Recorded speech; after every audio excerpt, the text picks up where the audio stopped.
Hello everybody, welcome back to my channel, Red Elevator.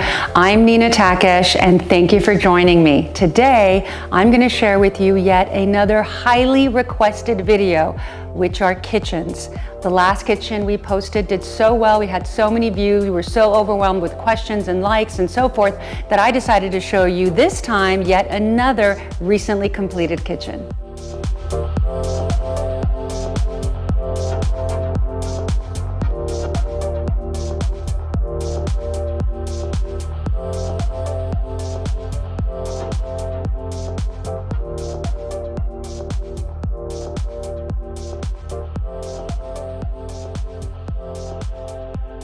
Unlike the last kitchen, which you guys loved and I did too, this particular kitchen is different. It's different because it's an open concept kitchen. Open concept kitchens are very different from closed concept kitchens because they are very widely exposed to the house. They're open to a den, usually they're open to family rooms, and it really gives the sense of airiness and openness to the actual kitchen. You have to take into account how your family lives, and you have those choices to make. Some people prefer to have the kitchen secluded, where they can make noise or cook and have the fumes of the kitchen remain in that area. This is an open concept kitchen, and when designing your kitchen, you need to take into consideration, do you want to see your family? Do you want to see what's going on in the other rooms? And what kind of materials do you want to use? In this kitchen, we wanted to use a very utilitarian kitchen that is open concept and has materials that are indestructible, yet beautiful. The client was very specific that she loves cooking. She loves cooking with oil, she likes to do woks, cooking with woks, etc. And so it was very, very important to her not to use porous materials such as the marble you saw in the last kitchen, which can easily etch or stain. So, take a look at this kitchen. I hope you love it because it is not only designer, but it is very user-friendly. Don't be fooled by the beauty of this kitchen. This kitchen is not only beautiful, but it is actually very easy to clean and very utilitarian. There are a lot of pros and cons in this kitchen, which I'm going to share with you because it's all about transparency and making sure you make the right decisions for your lifestyle and your kitchen. This kitchen is easy to cook in. This kitchen's marble top is porcelain. What porcelain means is that it is easy to clean. It doesn't etch. You can put your wine glass here. You can squeeze lemon here. You can put your, you can spill soda here. The client has lots of children. She has lots of guests over. So for her, this works. What are the cons though? The con to porcelain countertops is that because they are so thin, there is a small chance, and it's actually happened in this kitchen, where you are going to chip the edges of your countertops. Where? Well, in, for instance, the sink, or right under where the lip is where your dishwasher is. So if that doesn't bother you, then you're okay to get porcelain. In one of our future segments, we are going to go to a marble yard, and I'm going to show you exactly the difference between a marble slab versus a porcelain slab. Here, as I mentioned, we have a porcelain slab, and a porcelain slab is much more economical than a marble slab. So it holds up better, it is more economical, it is lighter and easier to install, and these are the things you need to know before making your choice.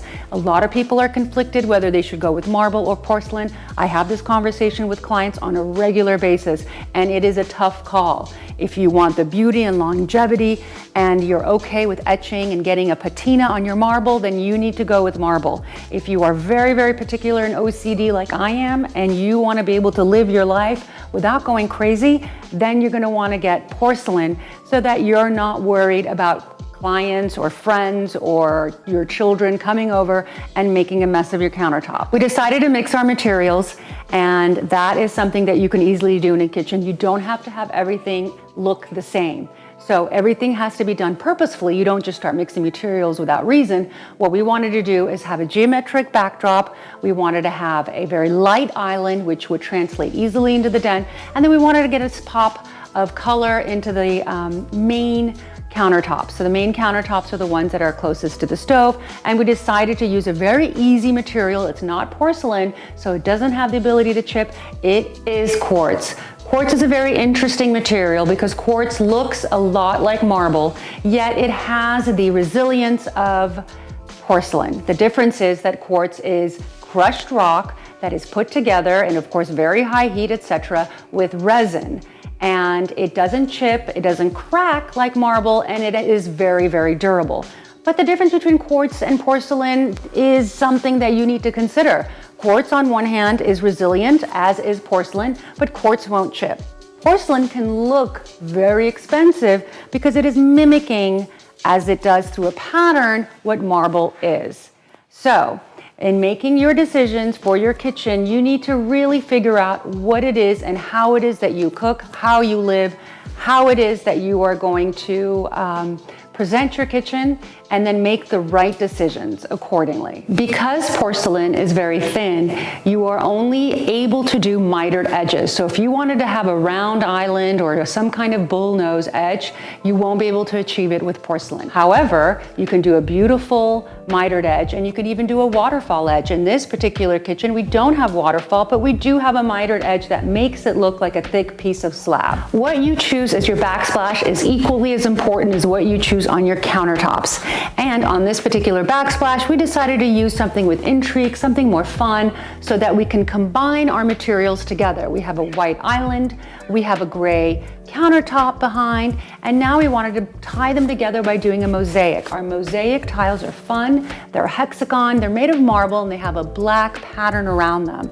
The reason they're okay as your backsplash is that you're really not using them daily, you're not placing your glasses on here, you're not really spraying things here. However, you have to be a little bit careful. If you're cooking bacon on a Sunday, I recommend that you just wipe it down quickly afterwards with a little bit of water and some very mild soap.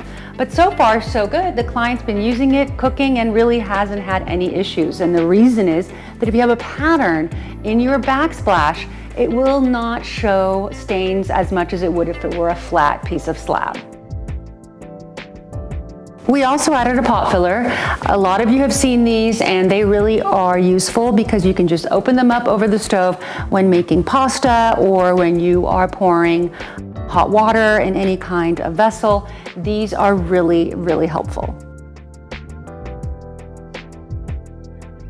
Don't be afraid to accessorize your kitchen. That is what really gives it the designer touch. Here, I got these beautiful vases from Leanne Ford for CB2, and they really are gorgeous and fun, and they look designer as they are, and they bring a little bit more life into your kitchen. I also have in a different part of the kitchen some great items from Jonathan Adler, and it really just makes the kitchen look more fun, more designer, and really interesting to look at.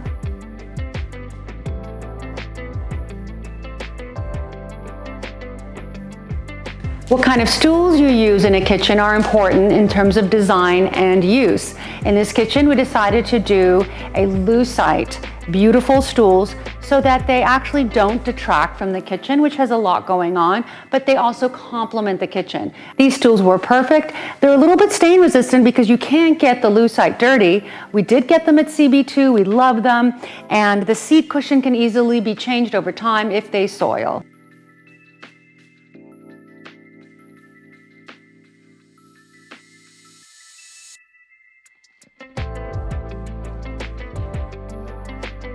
If you have a big island like we do in this kitchen, you definitely want to use 3 pendants. I always like to over illuminate versus under illuminate. I think it's designer. I think it also lends a lot of light to the countertops when it's dark. So in this particular kitchen, we use 3 pendant lights, and these are the perfect find. These are Lee Broom inspired pendants. They have the perfect combination of white, sort of that transparency, a touch of gold, and these work beautifully in this kitchen.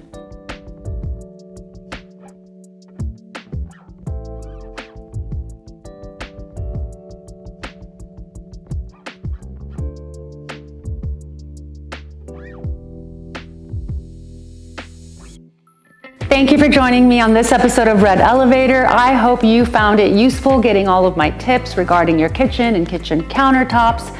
Please comment below and let me know what kind of content interests you. And the reason is I read all of your comments, and I have so many different projects going that I can pick and choose and really be able to show you guys what you're really looking for. Again, thank you for joining me, and we will see you next time.